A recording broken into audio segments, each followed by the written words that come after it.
আসসালামু আলাইকুম প্রিয় দর্শক, অন্য মঞ্চের আলোচনায় আপনাদের সকলকে আমন্ত্রণ জানাচ্ছি।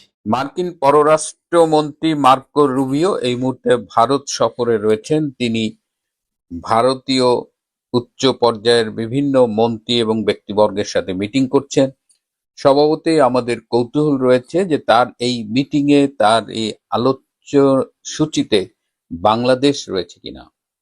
পররাষ্ট্রমন্ত্রী হিসেবে নিয়োগ পাওয়ার পরে এই প্রথম ভারত সফরে এলেন মার্কিন পররাষ্ট্রমন্ত্রী মার্কো রুবিও, এবং তার আজকে 24শে মে ভারতে আসবার কথা ছিল, কিন্তু তিনি একদিন আগেই গতকাল 23শে মে এসেছেন এবং তিনি সরাসরি গিয়েছেন কলকাতায়। কলকাতায় তিনি ভিক্টোরিয়া মেমোরিয়ালস এবং মাদার তেরেসার সদনে গিয়েছিলেন, যেটি নিয়ে আমি গতকাল কথা বলেছিলাম।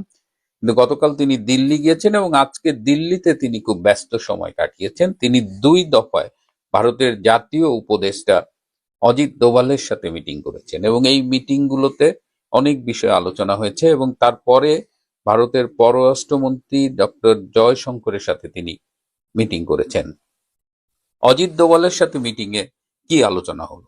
সেখানে মূলত আলোচনা হয়েছে যে ইন্দো প্যাসিফিক অঞ্চলের চীনের যে ক্রমশ প্রভাব বাড়ছে, সেই প্রভাব কি করে নিয়ন্ত্রণ করা যায় সেটি নিয়ে আলোচনা হয়েছে।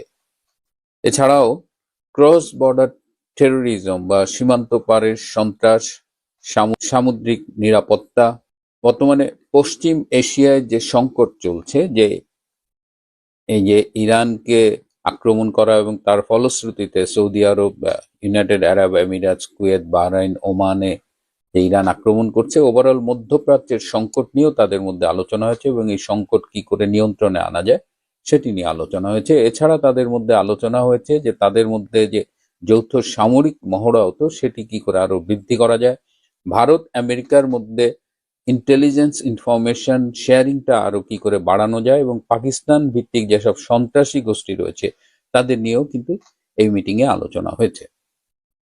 এরপরে ডক্টর জয়শঙ্করের সাথে যে মিটিং হয়েছে সেটি অত্যন্ত গুরুত্বপূর্ণ এবং এই মিটিং এর কোনো ইনফরমেশন যেন বাইরে না যায় এতটাই গোপনীয়তা বজায় রাখা হয়েছে।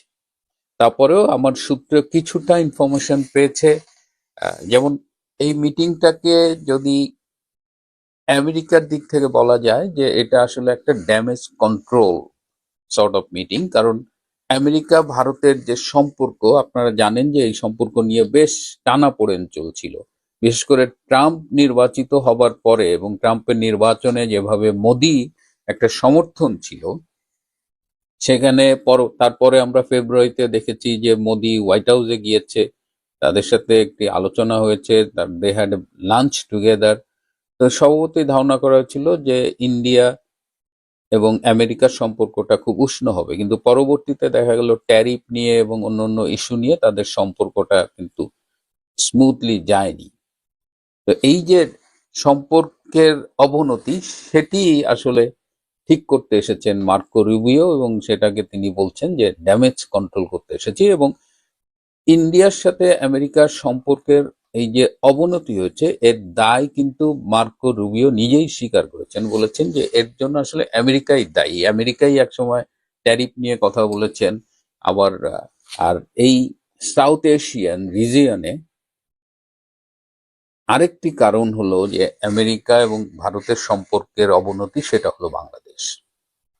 কারণ আপনাদের মনে আছে যে ট্রাম্প নির্বাচিত হবার পরে হোয়াইট হাউসে যে গিয়েছিলেন মোদি, এবং সেখানে ট্রাম্পও বলেছিলেন যে এই সাউথ এশিয়ান এই বিষয়গুলো, বিশেষ করে বাংলাদেশের বিষয়গুলো তারা ভারতের সাথে মিলেই কাজ করবে।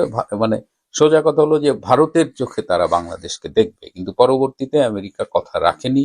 আমেরিকা অনেক কাণ্ড ঘটিয়েছে যেগুলোতে ভারতের আপত্তি ছিল, ভারতের স্বার্থ বিরোধী ছিল। তো এখন বিশ্ব রাজনীতিতে মাইন্ডকার চিপায় পড়ে ট্রাম্প তার পররাষ্ট্রমন্ত্রীকে ভারতে পাঠিয়েছে এবং সেখানে তারা বাংলাদেশ বিষয় নিয়ে আলাপ করেছে। এবং আবারও মার্কিন পররাষ্ট্রমন্ত্রীর পক্ষ থেকে বলা হয়েছে যে বাংলাদেশ বিষয়ে তারা ভারতের সাথে আলোচনা করেই সিদ্ধান্ত নেবে। এতদিন তারা যা করেছে সেটা আসলে তারা মনে করে যে এটা ঠিক হয়নি, কারণ তারা শুরু থেকে বলেছিল যে ভারতের সাথে আলোচনা করেই তারা এই সাউথ এশিয়ান ইন্দো প্যাসিফিক এই পলিসিগুলো ঠিক করবে। এবং মার্কো রুবিও ট্রাম্পের পক্ষ থেকে ভারতের প্রধানমন্ত্রী শ্রী মোদিজিকে হোয়াইট হাউসে আমন্ত্রণ জানিয়েছে, এবং ট্রাম্পও ভারতে আসার আগ্রহ ব্যক্ত করেছে। এবং ট্রাম্প জাতিসংঘের যে সাধারণ পরিষদের অধিবেশন আছে সেপ্টেম্বরের শেষের দিকে, তারপরে অথবা অক্টোবরের প্রথম সপ্তাহে ভারত আসার ইচ্ছে ব্যক্ত করেছেন। সো এই বিষয় নিয়ে তাদের মধ্যে আলোচনা হয়েছে। বাংলাদেশ নিয়ে কি আলোচনা হয়েছে সেটা যদিও বলা হচ্ছে যে এ ব্যাপারে বাইরে কোনো তথ্য দেওয়া হবে না, কিন্তু খুব স্বাভাবিকভাবেই এটা একটা অনুমান করা যায় বা বিশ্লেষণ করে যেটা উঠে আসে যে এই যে আমেরিকা যে ইনুসকে দিয়ে বাংলাদেশের রেজিম চেঞ্জ করেছে এবং তারপরে বাংলাদেশের যে রাজনৈতিক গতি প্রকৃতি এবং এখন পর্যন্ত যেভাবে চলছে, তাতে ভারত কিন্তু যথেষ্ট নাখোশ, এবং এটা ভারতের নিরাপত্তার উপরে হুমকি হয় এরকম অনেক ঘটনা কিন্তু বাংলাদেশের মাটিতে ঘটছে, বিশেষ করে পাকিস্তান ঘটাচ্ছে। তো এই জায়গাগুলোতে ভারত একটা ক্লিয়ার অবস্থান নিয়েছে, এবং সেটা নিয়েই আজকে মার্কো রুবিওর সাথে ক্লিয়ার একটা আলোচনা হয়েছে। তো এই আলোচনার প্রেক্ষিতে আগামী দিনে বাংলাদেশকে নিয়ে যে বর্তমান যে নানামুখী টানাপোড়েন, সেখানে আমেরিকা তার অবস্থান বদলাতে পারে বলে ধারণা করা হচ্ছে। যদিও আমেরিকাকে বিশ্বাস করার আগে আসলে বহুবার ভাবতে হয়, কারণ আমেরিকা বহুবার ভারতের সাথে কথা দিয়েছে কিন্তু কথা রাখেনি।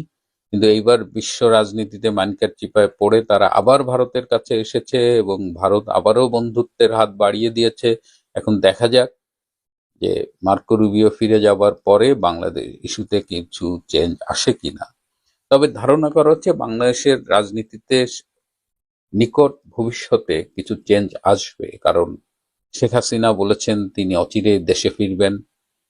আওয়ামী লীগের নেতৃবৃন্দের সাথেও কথা বলে বোঝা যাচ্ছে যে তারা বাংলাদেশে ফেরার ব্যাপারে চিন্তা ভাবনা করছেন, যারা দেশের বাইরে রয়েছেন, এবং তারা রাজনীতি নিয়ে কিন্তু নতুন করে ভাবছেন। তো সব মিলিয়ে যে অবস্থা দাঁড়িয়েছে তাতে আমাদের অপেক্ষা করতে হবে, এবং আমার মনে হয় যে বাংলাদেশের জন্য ভালো কিছুই হয়তো অপেক্ষা করছে। আর শেখ হাসিনা যে দেশে ফিরে আসতে চেয়েছেন, এটি শোনার পরে দেশের ভেতরে যে প্রতিক্রিয়া দেখা যাচ্ছে, বিশেষ করে শেখ হাসিনার বিরোধী পক্ষের শিবিরে যে প্রতিক্রিয়া, যে কাঁপুনি, যে ভয়, তাতে বোঝাই যাচ্ছে যে শেখ হাসিনা ফেরার কথা বলে একটা মাস্টার স্ট্রোক দিয়েছেন। এখন আমরা অপেক্ষা করি। পলিটিক্স ইজ এ গেম, এখানে নিরন্তর খেলা চলছে এবং এটা একটা টেস্ট ম্যাচ, এটা T20 নয়। ভারত এই পর্যন্ত কিন্তু তারা যেভাবে খেলছে, আমরা অনেকেই বলি যে ভারত কি করছে বা ভারতের মুখের দিকে তাকিয়ে আছেন কেন। আপনারা যদি চিন্তা করে দেখেন যে ডক্টর ইউনূস মিনিমাম 5 বছর ক্ষমতায় থাকবে, 5 থেকে 10 বছরের জন্য এসেছিল, তাকে কিন্তু 1.5 বছরের মাথায় বিতাড়ন করা হয়েছে। জামাত কনফার্ম ক্ষমতায় যাবে, সেই আয়োজন করেছিল। ট্রেসিয়ান জ্যাকবসনের কথা মনে আছে, যে ভারত বাংলাদেশে মার্কিন ভারপ্রাপ্ত রাষ্ট্রদূত ছিলেন, তিনি কিন্তু সব আয়োজন করেছিলেন, তিনি সাংবাদিকদের সাথে আলোচনাও বলেছিলেন। জামাতকে ক্ষমতায় যেতে দেওয়া হয়নি। সুতরাং ভারত কিন্তু তার মতো করে গুটি চালছে। তো আগামী দিনে বাংলাদেশের রাজনীতিতে জামাত, বিএনপি, এনসিপি যদি মনে করে যে তারা যেভাবে চাইছে সেভাবেই চলবে, তাহলে আমার মনে হয় যে সেটা তারা ভুল করবে। বাংলাদেশ যেদিন হিন্দু শূন্য হয়ে যাবে, এই বাংলাদেশে বাইতুল মুকাররম, হাটহাজারী মাদ্রাসা সহ যত মাদ্রাসা মসজিদ আছে শুকরানার নামাজ আদায় করবে রাস্তায়, যে বাংলাদেশ এখন পিওর ইসলামী দেশ হয়ে গেছে, পিওর মুসলমান। যাক, সেই প্রসঙ্গ না, আজকে আপনাদের সামনে যে বিষয়টা নিয়ে আলোচনা করতেছি, একজন হিন্দু ব্যক্তিকে হত্যা করা হয়েছে গলা টিপে। এই সাহসটা কিভাবে পায়, কেন পায়?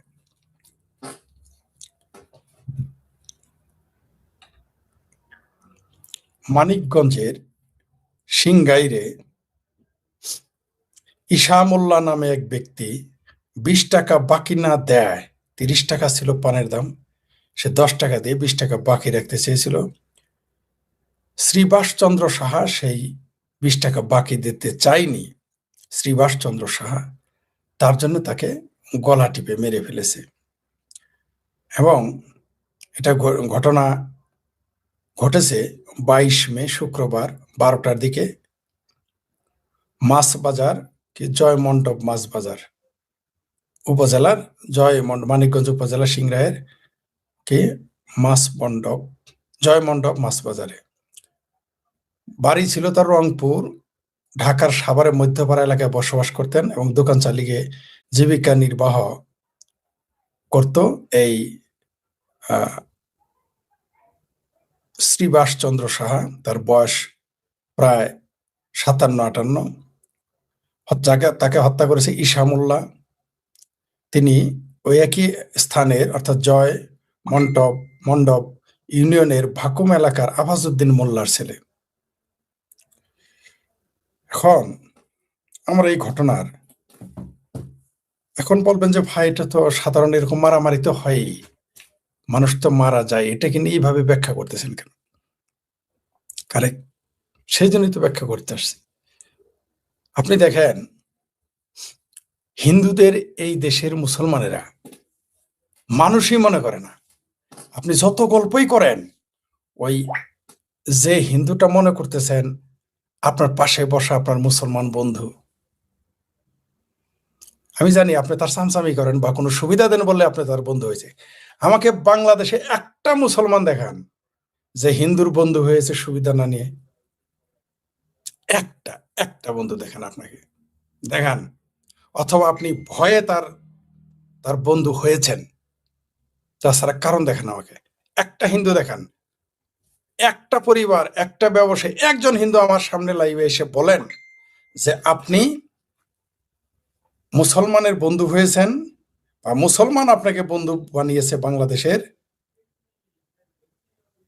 বিনা ভয়ে, স্বেচ্ছায়। ছোটবেলার কথা বাদ, এখন তো ছোটবেলা বন্ধুত্ব হবে না। আমরা বন্ধু বানিয়েছি নিঃস্বার্থভাবে। আমাদের সময় ছিল 90 দশক পর্যন্ত, ধরেন সর্বোচ্চ 2000 সাল। 2000 সালের পরে কোন মুসলমান, আরে ভাই আমাদের পরবর্তী জেনারেশন, আমাদের অর্ধেক হিন্দু বন্ধু ছিল, অর্ধেক মুসলমান। এমনকি আমাদের ক্লাসমেটস নারী থাকতো, মানে মেয়ে থাকতো, পুরুষ থাকতো, ছেলে থাকতো। আমরা তাদের আরো বেশি শ্রদ্ধা করতাম, হিন্দু নারীদের। এখন সেই দিন নাই। এখন যারা আমি নিজে আমার এলাকা সহ বিভিন্ন জায়গায় আমি শত শত মানুষের উপরে গবেষণা করেছি। হিন্দুরা কেন বন্ধু হয়েছে মুসলমানের, বা মুসলমান কেন হিন্দুর বন্ধু? প্রথমত হিন্দুরা বাধ্য হয় মুসলমানের সাথে বন্ধুত্ব করতে, এলাকায় টিকে থাকতে, ব্যবসা টিকিয়ে রাখতে, অথবা সুদে টাকা নিয়েছে তার কাছ থেকে। তাছাড়া কোনো কারণই নাই বন্ধু বানানোর। আমার লাইভে আসেন, আপনি কোনো হিন্দু যদি থেকে থাকেন, আর যারা বাম রাজনীতি করেন তারা কেন বাম রাজনীতি করে জানেন? কারণ ছাত্রলীগ ছাত্র দলে তাদের জায়গা নেই। যে সকল হিন্দুরা বাম রাজনীতি করে বাংলাদেশে, এরা ভাত পাবে না ছাত্রলীগ ছাত্র দলে গেলে। এমনকি জাতীয় পার্টিতে ঢুকলেও, তাদের ছাত্র সমাজে ঢুকলেও ভাতে মরবে, পাত্তাই দিবে না 5 পয়সা। তারা বাম দলে যায়। আদর্শগত খুব কমই যায়, এখনকার কথা বলতেছি, খুব কমই যায়। অথবা লোভে যায়, লাভে যায়, অথবা নেতা হইতে যায়। কারণ দলের সংখ্যা হলো 20টা, ওর মধ্যে আমি সভাপতি, 20 জনই নেতা। দলের সদস্য 20 জন, 20 জনই নেতা। যাই হোক, সেটা নিয়ে বিষয়। এইভাবে সাহস কিভাবে হয় বাজারের ভিতরে একটা মানুষকে লাথি মেরে ফেলে দিয়ে, তার অন্ডকোষের লাথিতে গলা চিপে ধরে, যিনি প্রত্যক্ষদর্শী বলেছেন, তিনি বহুভাবে চেষ্টা করেছেন ছেড়ে ছাড়ানোর, তিনি পাননি। এই সাহসটা কিভাবে হয়? প্রথমত হিন্দুদের মুসলমানেরা মানুষই মনে করে, সেটা গরিব হোক ধনী হোক, মানে ধনী মুসলমান হোক, গরিব মুসলমান হোক, শিক্ষিত মুসলমান হোক, অশিক্ষিত মুসলমান হোক, মূর্খ মুসলমান হোক, কালা হোক, ধলা হোক, লম্বা হোক, বেটে হোক, এরা হিন্দুদের মানুষ মনে করে না। কারণ এরা প্রথমে এদের ডাকে দেয় মাল্লানের বাচ্চা বলে। আবার আপনাদের এক এক অঞ্চলে এক এক ভাবে ডাকে। বরিশালে এক ডাক দেয়, চিটাগাঙে এক ভাষা বলে। আবার জানি কোনো এই পোস্ট দেওয়ার কারণে এক হিন্দু এসে চাপা মেরেছিল আমাদের যাবে, না না না না, আমাকে কোনোদিন কেউ মাল্লানের বাচ্চা বলে নেই। বলেছে বাংলাদেশের কোন হিন্দুটাকে মাল্লানের বাচ্চা বলা হয় নাই। এই দেশের এমপি, মন্ত্রী, চেয়ারম্যান, মেম্বার, মেয়র, উপজেলা চেয়ারম্যান, বিশ্ববিদ্যালয় প্রফেসর থেকে শুরু করে ছাত্র, শিক্ষক, রিকশালা, সবাই হিন্দুদের মাল্লানের বাচ্চা বলে। কে বলে নাই? আমাকে দেখান। আমার এলাকার কথা বলে, আমার এলাকা শুধু আমার পরিবার ছাড়া, আমার আমার মানে আমার পরিবার ছাড়া, আমার বংশ বলি নাই, আমার বংশ হিন্দুদের মালানো বাচ্চা বলে গালি দেয়। আমার পরিবার শুধু, আমি চ্যালেঞ্জ করে বললাম, মানে ধরেন সরিষাবাড়িতে 20,000 পরিবার আছে সরিষাবাড়ি উপজেলায়, বা জামালপুর জেলায় 1 লক্ষ পরিবার আছে ধরেন। এই 1 লক্ষ পরিবারের মধ্যে 100 পরিবার পাবেন যারা হিন্দুদের মালানো বাচ্চা বলে গালি দেন। কত? ধরেন 1 লক্ষ, আর আমার সরিষাবাড়িতে ধরেন 10,000, মানে সারা জামালপুর জেলায় ধরেন 1.5 লাখ পরিবার। ধরেন এই 1.5 লাখ পরিবারের ভিতরে আপনি 150 পরিবার পাবেন যারা হিন্দুদের মালানো বাচ্চা বলে গালি দেয় না। আমার পরিবার তার একটা, আমি বলি নাই আমার বংশ, আমার বংশের সবাই দেখেছি হিন্দুদের মালানো বাচ্চা গালি দেয়, এমনকি ঠাট্টা করে গালি দেয়। মনে এখন খুব ভালো সম্পর্ক, বন্ধু, যেমন আমার এক কাজিন আছে, খুব ভালো সম্পর্ক হিন্দুদের সাথে, মালানো বাচ্চা দিকে গালি দেয়। এটা তো আপনি তাকে ঠাট্টা করে গালি দিলেন, কিন্তু হেসে গালি দেন, সে হয়তো হাসে, কিন্তু তার হৃদয় ভেঙে চুরমার হয়ে যায়। এরকম বৃহত্তর ময়মনসিংহ বিভাগ থেকে চলে যাওয়া একজন হিন্দু ছিল আমার খুব পছন্দের, নাম বললে অনেকে চিনে ফেলবেন, সঙ্গত কারণে বললাম না। সে আমাদেরকেও, আমরাও যখন ময়মনসিংহে যেতাম খুব আমাদের সাথে ভালো সম্পর্ক ছিল, এখনো আছে। সেই পরিবারটি পশ্চিমবঙ্গে স্থানান্তরিত হয়ে যায়। আমি এটা কিন্তু লিখেছিলাম, বলেছিলাম, বললাম না কোন ডিস্ট্রিক্ট কোন উপজেলা, বললাম না, বললাম যে বৃহত্তর ময়মনসিংহ, সঙ্গত কারণে বললাম, কারণ তার আরো অন্যান্য আত্মীয় স্বজন আছে, বিপদে পড়ে যেতে পারে। আমি তাকে বলেছিলাম, তুমি কেমন আছো? আমাকে কি বলছিল জানেন? বলছে, ফরিদ ভাই, আর যাই হোক, কেউ মালনে বাচ্চা বলে, কোনো শুয়োরের বাচ্চা আমাদের মালনে বাচ্চা বলে গালি দিতে পারে না এখানে, এই জন্য ভাই শান্তিতে আছি। এটাই সত্য। তারা যদি, আপনি ভারতে গিয়ে একটা হিন্দুকে মালনে বাচ্চা বলে গালি দেন, তো সাহস পাবেন আপনি? আর গালি দিলে আপনার টুটে টান মারে ছেড়ে দিবে। আপনি জানেন বাংলাদেশে বললে কিছুই হবে না, তাই আপনি বলেন। বাংলাদেশের এমন কোন হিন্দু ব্যবসায়ী আছে যাকে চাঁদা দিতে হয় না? এমনকি কেউ যদি সিগারেটের পান টঙের দোকান দেয়, তাকে চাঁদা দিতে হয়। চাঁদা না দিতে পারলে তার কাছ থেকে সিগারেট নিয়ে যাবে, পান কিছুই বলতে পারবে না সে। আর মা বোনের গায়ে হাত দেয়, শরীরে হাত দেয়, সেটা তো আমি কালকে আপনাদের জিনিস বলেছি, সেটা অন্য বিষয়। আরেকটা উদাহরণ দিই, হিন্দু যত শক্তিশালী হোক, আমি বারবার বলেছি, গয়েশ্বরচন্দ্র রায়কে আমাকে বলেন তো, আমাকে গালি দিতে বলেন, সে তো বিএনপির বিরাট বড় নেতা। আমাকে তো আমাদের দেশের মুসলমান পছন্দ করে না, আমার আত্মীয় স্বজন আমার সাথে যোগাযোগ নেই, কেউ কথা বলে না, পছন্দই করে না, কারণ মুক্ত চিন্তা তাদের কাছে খুব খারাপ জিনিস। বই পড়া বিরাট অপরাধ, ধর্মের সমালোচনা করা তো মহা অপরাধ। আমার রক্তের লোক আমার সাথে যোগাযোগ করে না, করতে চায় না। তারপরেও এমনকি আমাকে নাস্তিক বলে, অপছন্দ করে, হিন্দুর দালাল বলে। আপনি কি আমাকে আমার এলাকায় গালি দেন তো গিয়ে আমারে? গয়েশ্বরচন্দ্র রায় এখন সবচেয়ে ক্ষমতাবান ব্যক্তি বাংলাদেশের হিন্দুদের মধ্যে, তাকে গিয়ে বলেন সরিষাবাড়ি থেকে আমাকে গালি দিতে, আমার মাকে গালি দিতে, বলেন আমার মা বাবাকে গালি দিয়ে সরিষা থেকে আসতে পারবে? আমার আত্মীয় স্বজন তার নালা ভেঙে ফেলবে, বলেন তো কেন? এত বড় ক্ষমতাধর। অথচ এলাকার একটা মেম্বার আমার গালি দিলে আমার কাজিন আপনাকে কিছুই বলবে না, মুসলমান, মুরুদে গোলাবে না তার সাথে। কিন্তু হিন্দু গালি দিছে, সেটা মন্ত্রী হলেও, আমার এলাকার একটা মেম্বারও কিন্তু গালি দিলে আমি জানি, আমাকে অনেকবার অ্যাটাক করা হয়েছে। আমার আত্মীয় স্বজন ফিরাইতে আসে না, চোখে দেখছে, ধরে মারতে নিয়ে যাইতেছে আমার বন্ধুরা, বা আমার আমার হাই স্কুল বা স্কুলে থাকা শিক্ষকেরা আমাকে উদ্ধার করেছে, বা অন্য এলাকার বন্ধুরা উদ্ধার করেছে। আত্মীয় না, আমার আত্মীয় কোনোদিন উদ্ধার করতে আসে নাই। যখন আমাকে মুক্ত চিন্তার কারণে অ্যাটাক করা হতো, মেরে ফেলার জন্য আসতো, অন্যরা ছাড়াইতো, গাঁজা করা ছিল তাদের মধ্যে একজন, কিন্তু আমার আত্মীয় স্বজন আসে নাই।